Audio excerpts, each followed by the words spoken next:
Love the presentation. So you all can see the presentation better than my face.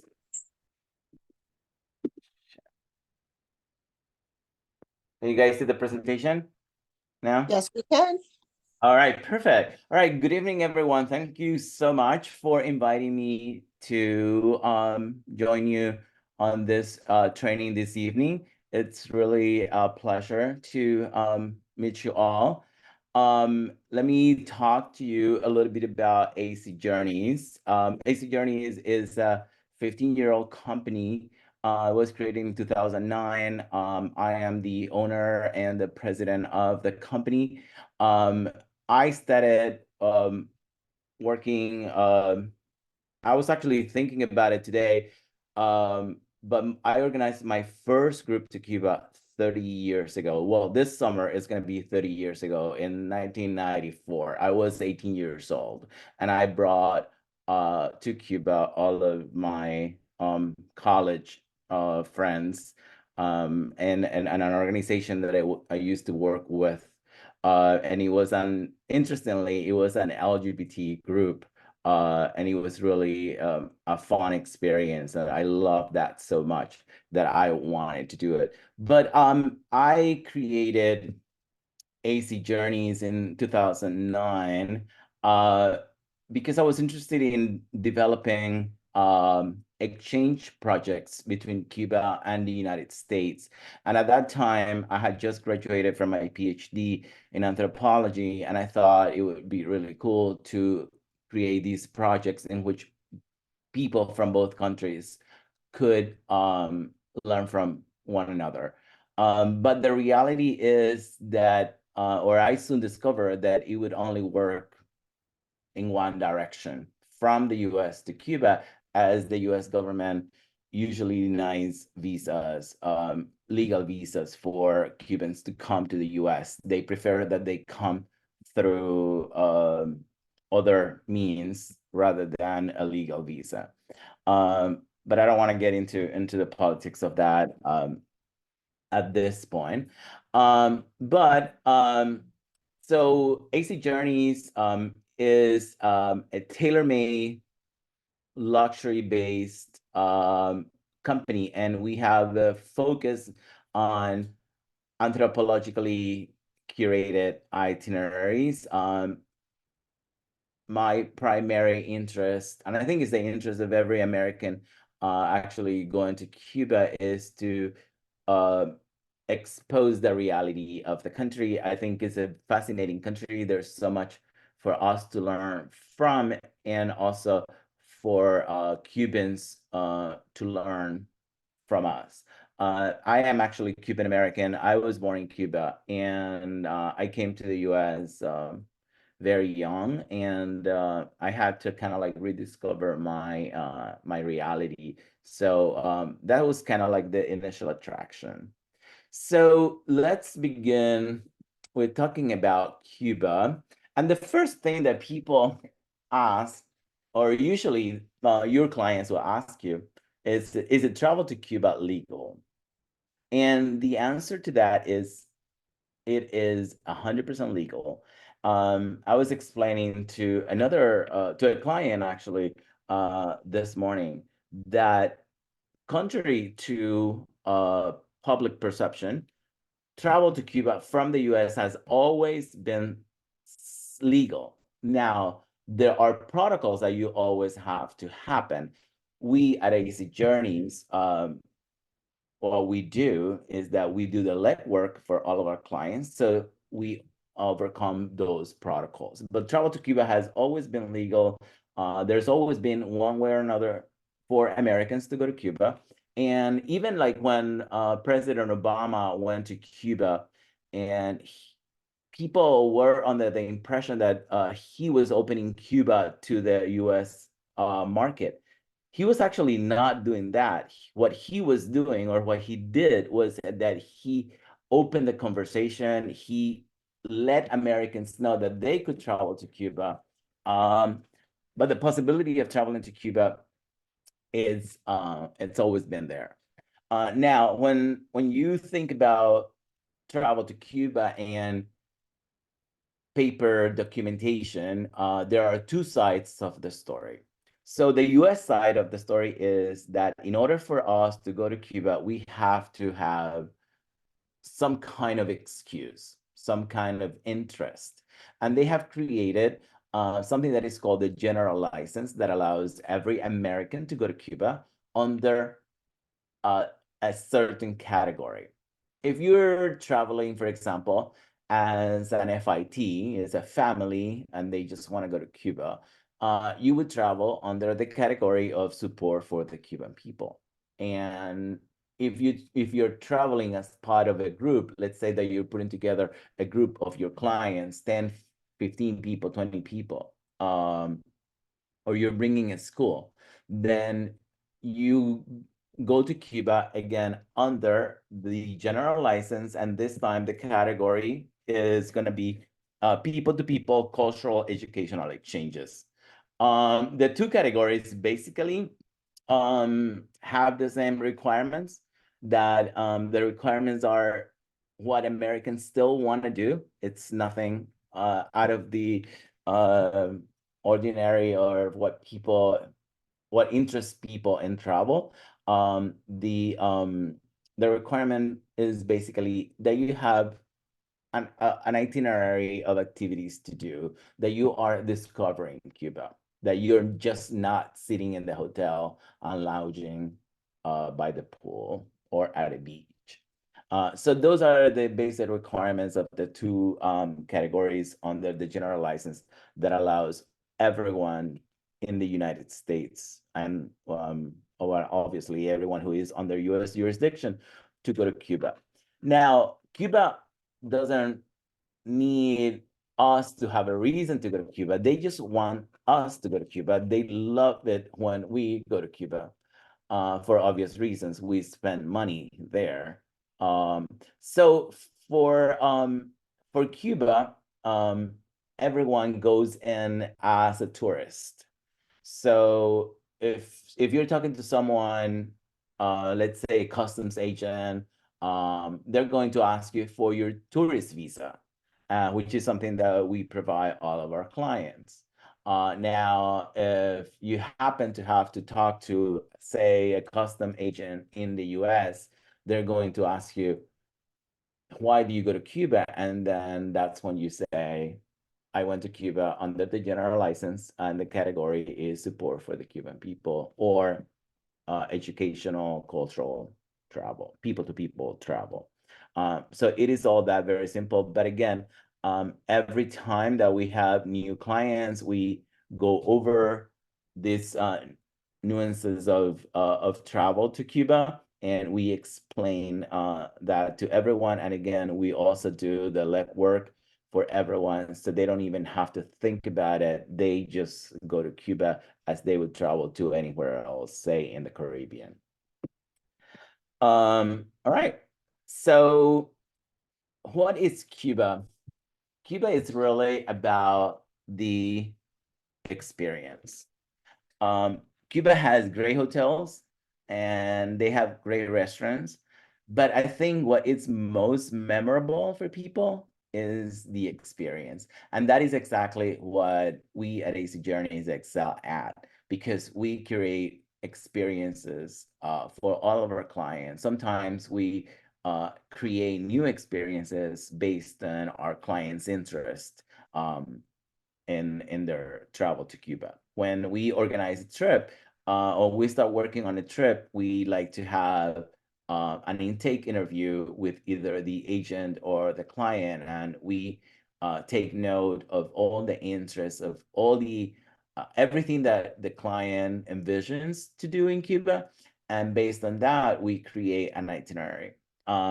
So Cuba is very experience rich. There are zillions of possibilities, and there are new things are coming up. Cubans are very artistic, very creative. So there's a lot of really interesting and really cool stuff to do in Cuba. I'm gonna play a little video. It's about 3 minutes or so. And it's really about a glimpse of what we can do at AC Journeys for you. And then I'll go over some of this stuff in more detail.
All right.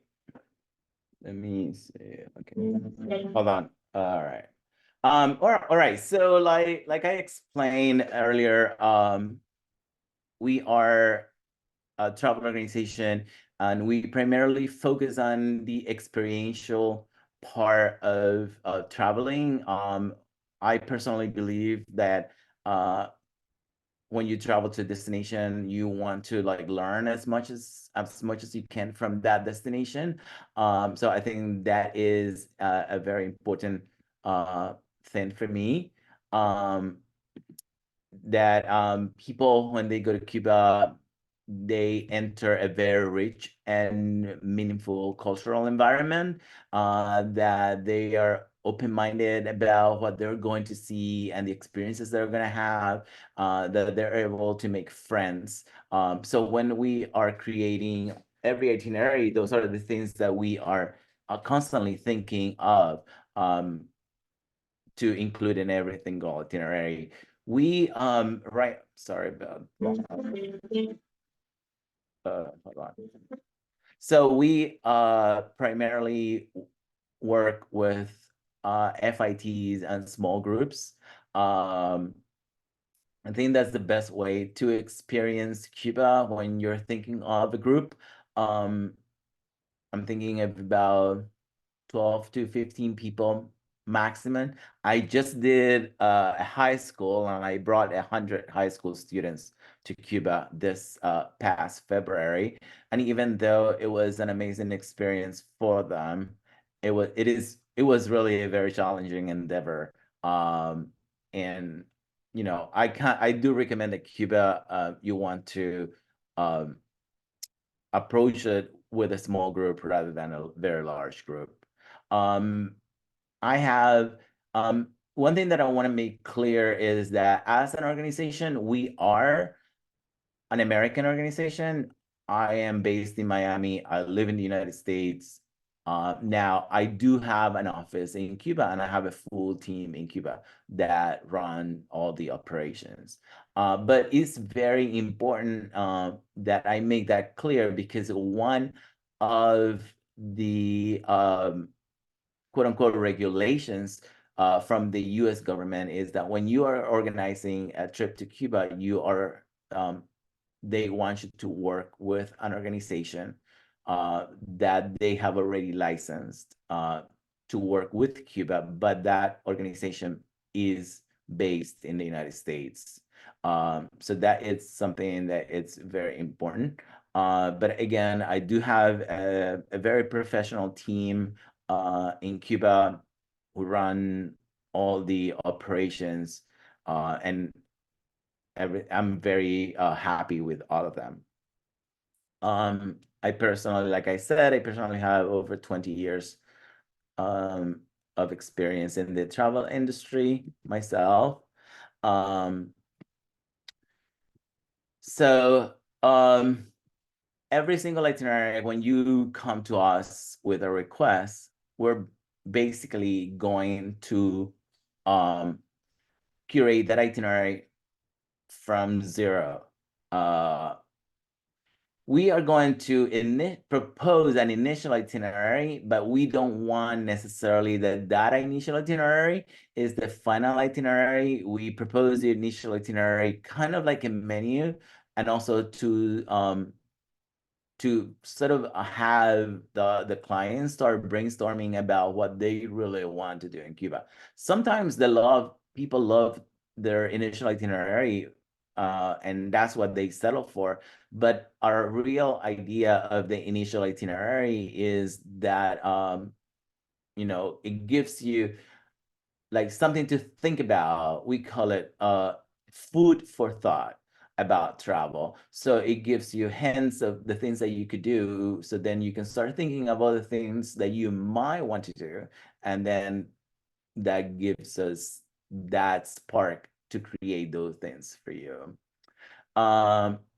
We Our trips, like I said, are very experiential, but so we want you to feel like a local, but at the same time, we want you to come back to your hotel and have those moments of quiet luxury.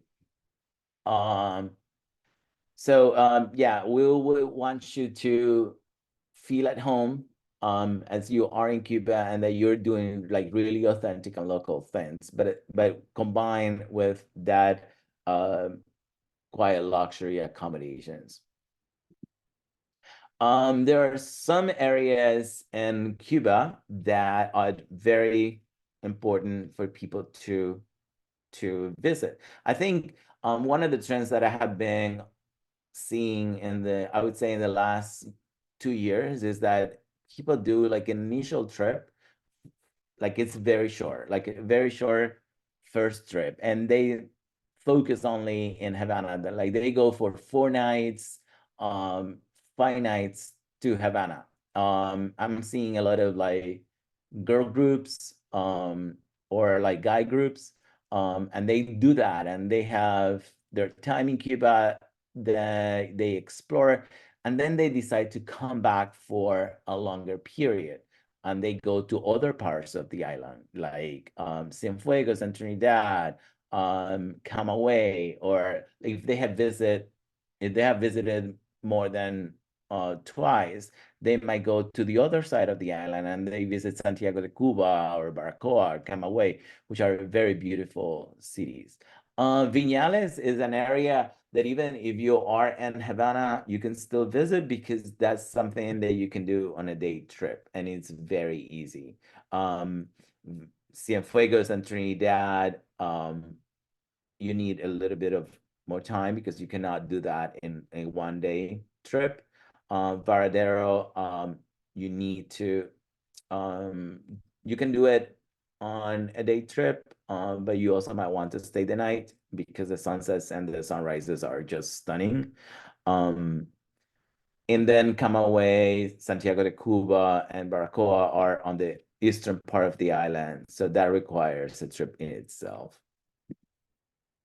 What do we provide? We provide everything that you need for the trip, obviously. Like the accommodations, we really focus on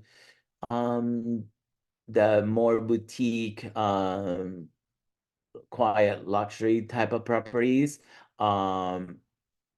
and I think those are the ones that are more interesting. People like properties that have character, and many of the private properties have offer that character.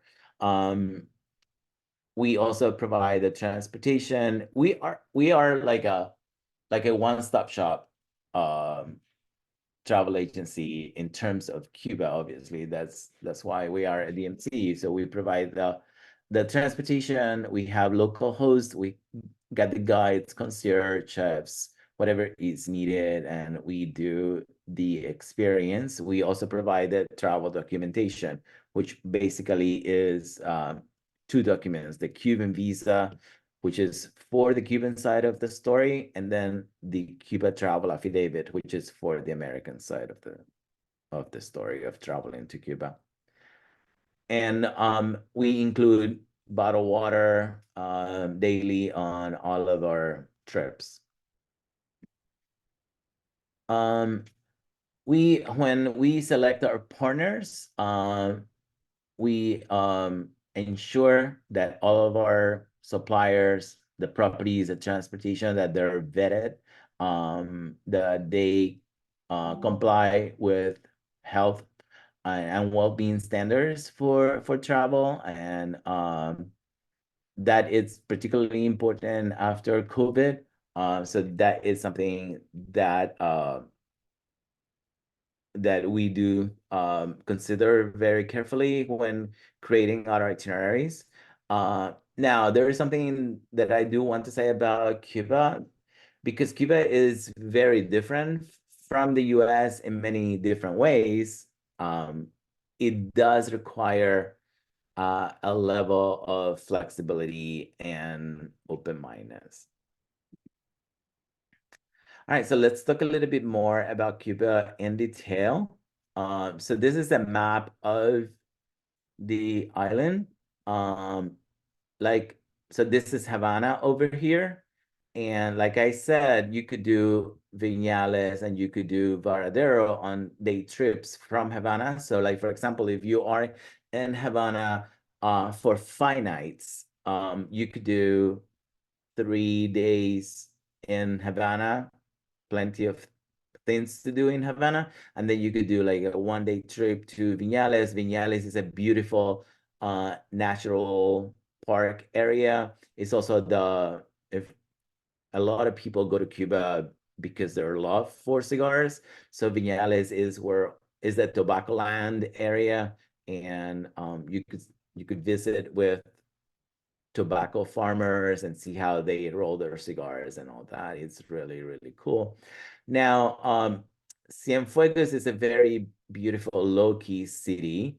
Um, Although I usually do not recommend staying in Cienfuegos overnight, um, I always try to include Cienfuegos in all of our itineraries because it's a really pretty town.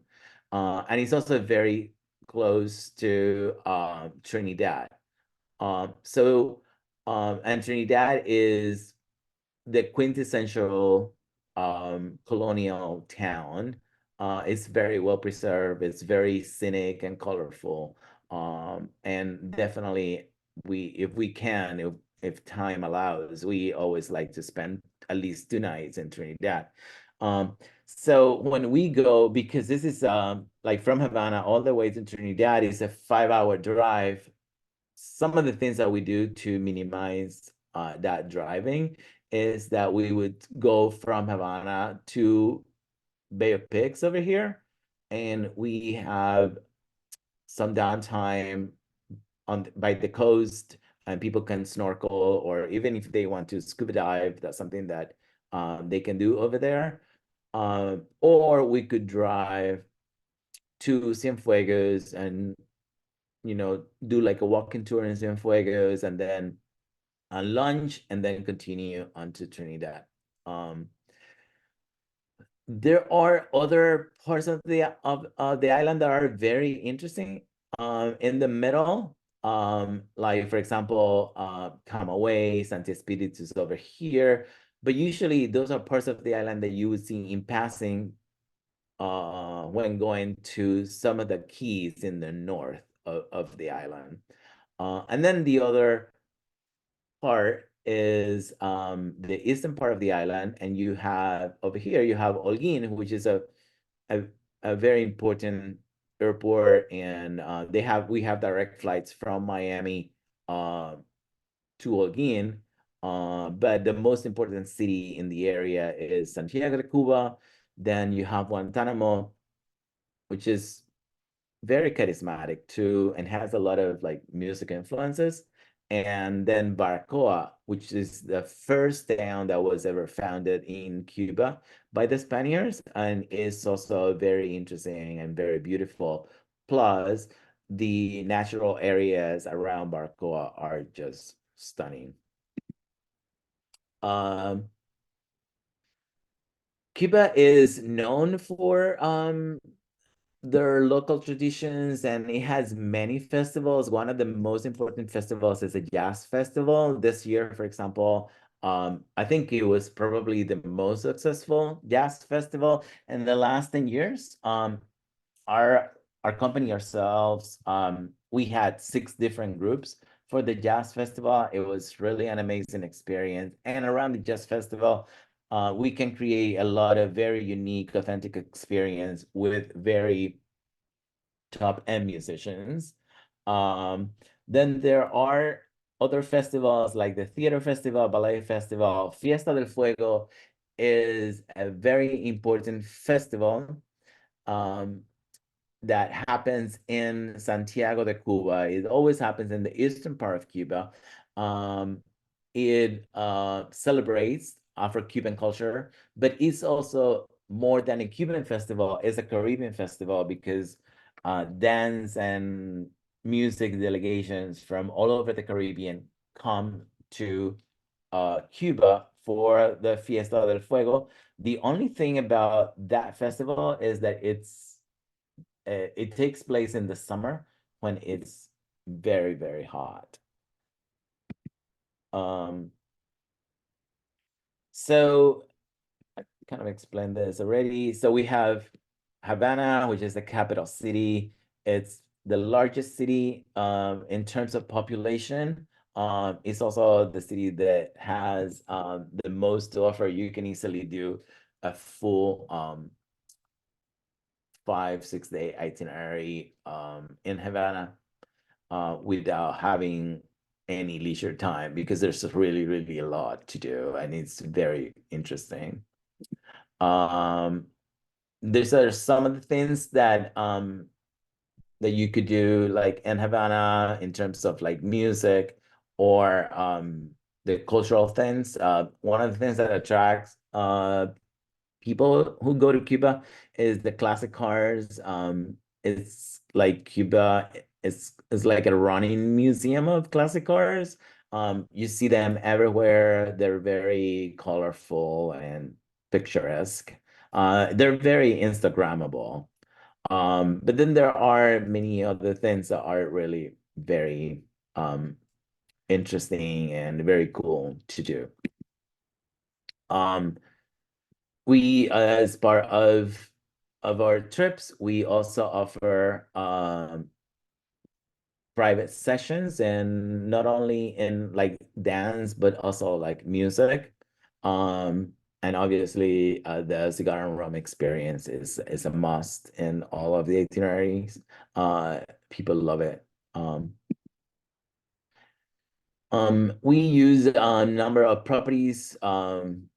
These are some of the properties that you can find in Havana. Like I said, we work with some very unique private properties.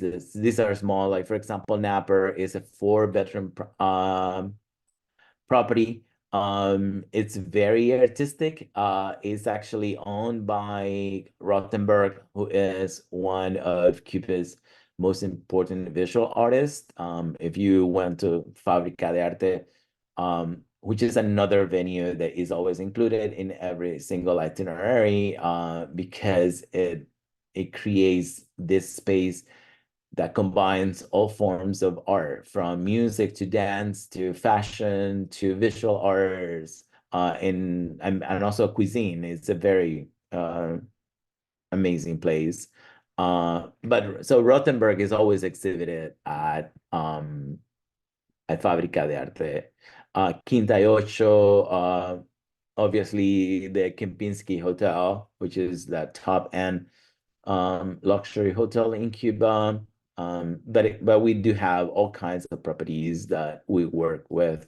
Some of the private properties are on a smaller scale. They're actually good for buyouts. Like if you have a small group and you want to have the group containing one property and secure the customer service, and like you could do things, arrange things with the property owners um, for the hosting of your group. That's something that you might want to do with a private property. Like for example, Napa is 4 bedrooms, Quinta y Ocho is 9 bedrooms, Paseo is 9 2. Casa del Mar is a beautiful coastal. It's right on the water. It has a pool. It's a 5 bedroom property, and La Reserva is an 11 bedroom property. Viñales, like I explained, it's a very scenic and stunning national park. It's one of Cuba's biosphere reserves, and it's also the tobacco land.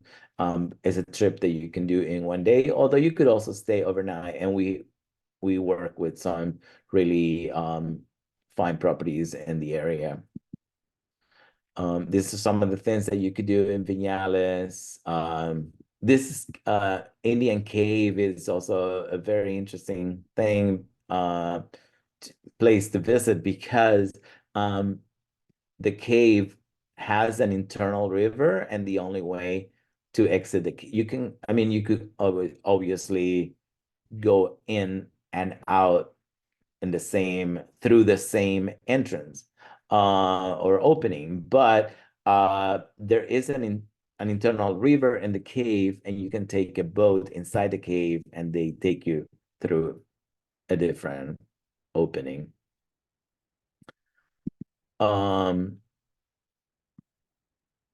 Yeah, so these are some of the properties that we would recommend in Viñales. Then we have Trinidad. Obviously, like I said, it's the quintessential colonial town.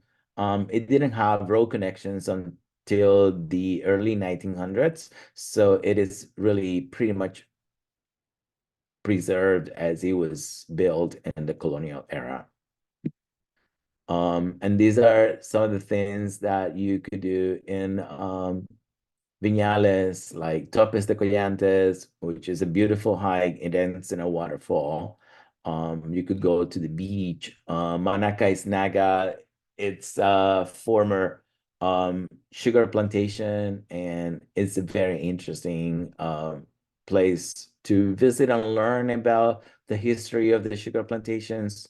And then the town itself, the center of the town, it's really beautiful, and it has a lot of like little museums and shops that provide you a lot of insight into the life of what what it was like living in colonial times. These are some of the properties that we work with in Trinidad. One of my favorite is La Casona, or also called Finca Kenya. It's a 9 bedroom property. It's really so pretty, and the way they built the rooms and the accommodations is just spectacular. All of the clients who stay there just love the experience. Cienfuegos, like I said, this is a very kind of like low-key town or city, but it's also very interesting and very beautiful. And one of the things that we like to do when we create an itinerary is to create a mix of experiences. Like Havana is the big city that has everything to offer. Then you have in juxtaposition with Havana, you have Cienfuegos, which is a smaller city and sort of quiet, low key, but also very interesting. And there's a lot of like music influences that come from Cienfuegos. Benny More, who is sort of like the uh, father of what it's known as Cuban salsa today. It's from Cienfuegos, and that's where he created the original songs, which is a music genre that gave birth to salsa today. So it's very, very interesting too. And then you have Trinidad, which is also a very different um, place compared to Havana and Cienfuegos because it's a colonial city. Yeah, these are some of the things that you could do in Cienfuegos. Cienfuegos is the house of the Thomas Terry Museum. I'm sorry, theater. Although it's kind of like a museum today, but it's one of the oldest theaters in Cuba, and it's just a very interesting um, venue. The summit properties, this presentation I can send to all of you so you can go through it um, at your own time and you can check some of the properties that we are recommending in in our presentation.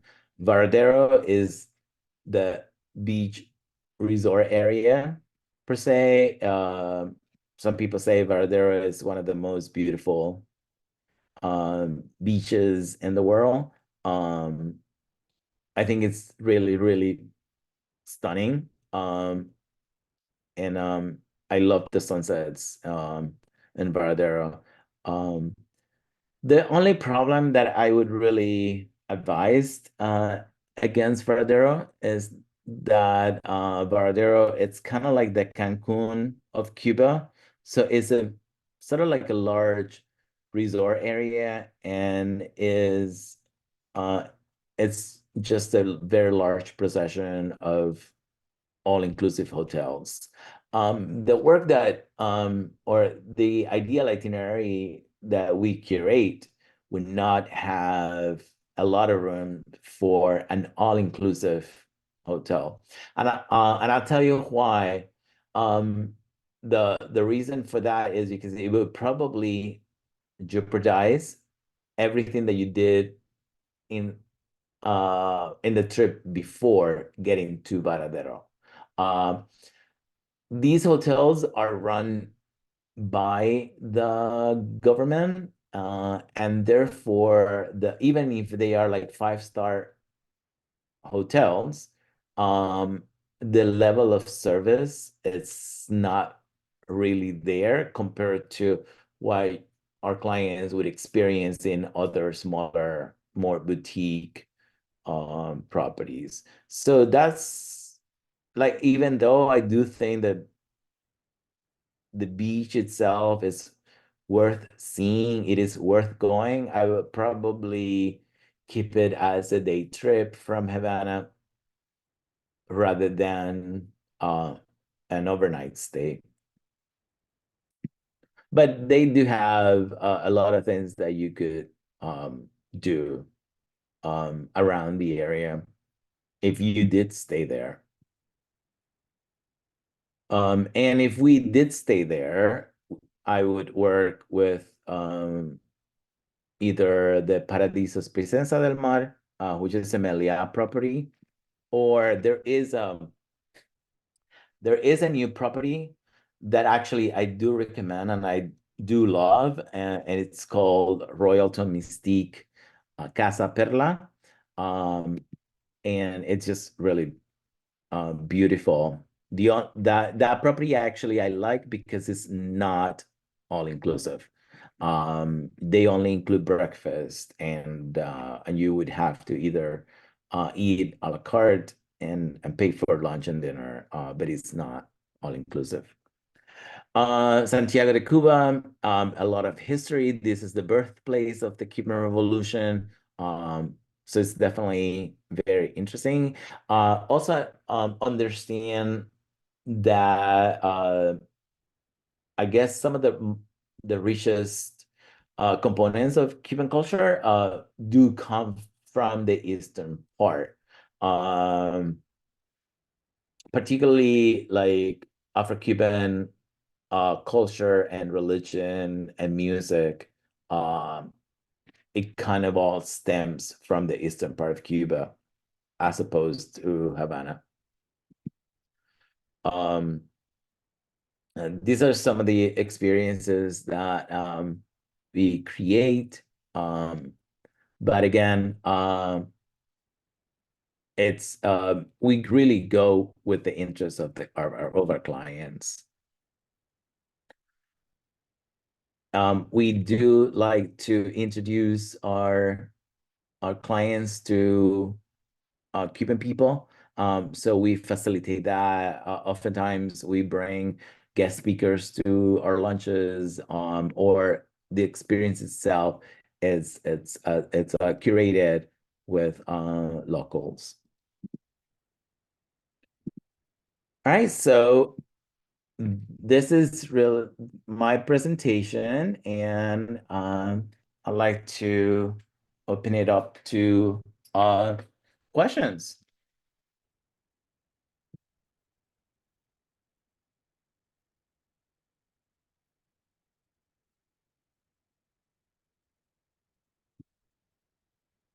Lakeisha, are you there?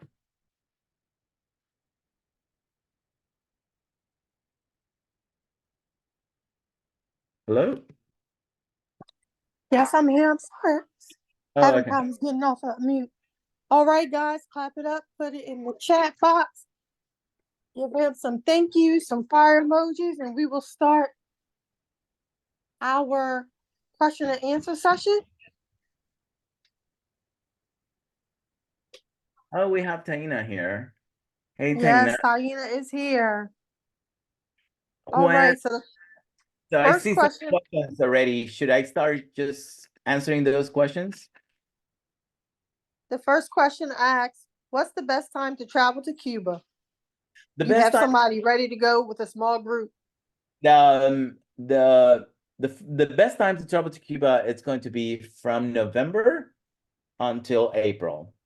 Then May, it's good. The first part of May, I would say would be preferred, but then it starts raining, and then you get into the summer, like June, July, August, and that the it's very hot and very humid.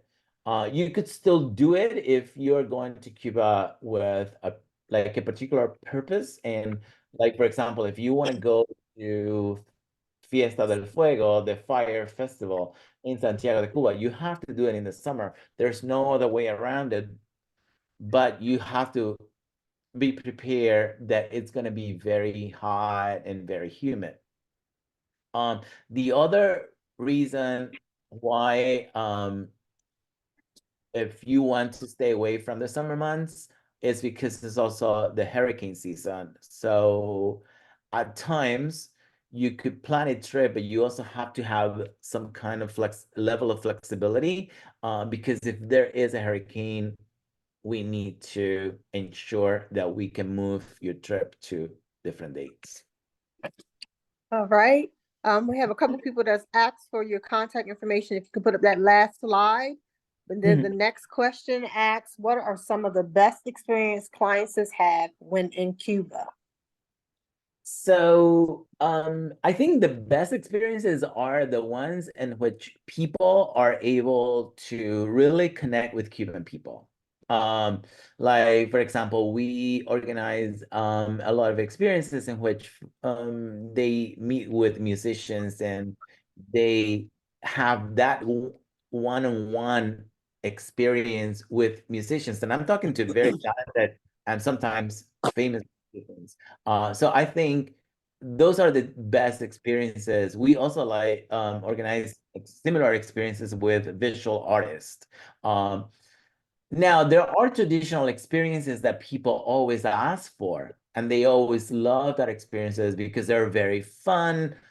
People these days are very into Instagram and photo taking. So Cuba is very, I would say, Instagrammable, photogenic. Um, so those, um, I would guess, traditional experiences like, riding on a convertible vintage car. That's always like a highlight of everyone's trip, or going to a cigar and rum tasting with a sommelier. That's also one of the highlights for a lot of people. So I think I would say that a combination of those two, like the experiences when they have the opportunity to really connect one-on-one with locals, people that they're interested in learning about or getting to know, and then the more classical experiences like the convertible. I think people are asking for our contact information. I will share that with you guys in a All right, second. so the next question asks, when is the jazz festival? The jazz festival is in January. It's at the end of January. Um, Now know that if you are thinking of putting together a group for the jazz festival, which is in the last week of January, you need to start thinking about it like this minute, and we have to start talking about it because I already have about 8 requests for the jazz festival, and we want to ensure that if that's something, if that's a period of time that you're interested in, that we can find those great accommodations, because it will be a full week in Cuba, but it's an amazing festival. You have amazing music events every single day, every single afternoon, every single evening. All right. Are the hotels or in the properties that you use, are they handicap accessible? And Yes. if so, is it only in certain areas in Cuba? No, all the properties that we work with do have handicap capabilities, or accessibility. That's actually one, when I select a property to work with, that's one of the check boxes that they have to meet in order for us to work with them. Because I do understand that could be a significant factor for a number of travelers. And I have a question myself to piggyback off of that. Mhm. Um, could you help us secure like beach wheelchairs if needed for our clients? Yes. Okay. Actually, when we take our clients to the beach, if there is a beach actually 30 minutes from Havana, that is very pretty. And when when we take our clients to the beach, we do secure the beach chairs. And if we are working with a hotel, like I said, and let's say, for example, you want to stay in Varadero, we work with hotels that have a section of the hotel that it's private. Sometimes they call it Royal Service or some other uh, name. But the hotels do have their sort of private beach section, and we always work with the concierges at the hotel that to secure beach chairs for our clients. I was asking about the beach wheelchairs. Like if one of our Oh, clients need oh, a beach oh, wheelchair. wheelchairs for the beach. Uh-huh. So to be honest, we have never really had a request for that before. But if that is a request that we are presented with from the beginning, we can definitely secure that. Okay. All right, guys, I'm gonna ask, is there any more additional questions for Jose? This was an awesome presentation.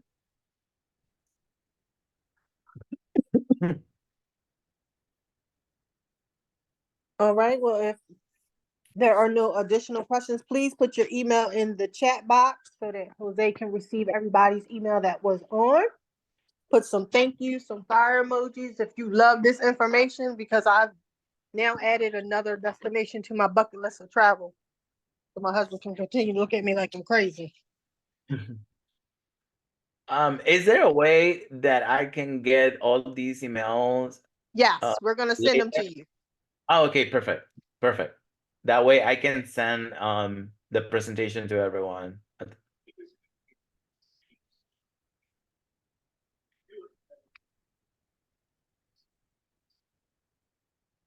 And you guys have Taina in your group. She can definitely talk to you as well about Cuba and what she experienced in Cuba. I'm working right now on uh, doing a fam trip in October. So I'll make sure that you guys get the invite. All right. Well, Jose, on behalf of Mrs. Nina Jackson Mitchell and the Elite team, I would like to thank you for joining us this evening. Guys, this webinar is officially over. Enjoy the rest of your evening and stay blessed. All right. Thank you guys. It's been a pleasure. I'll be in touch with everyone. Good night. Good night.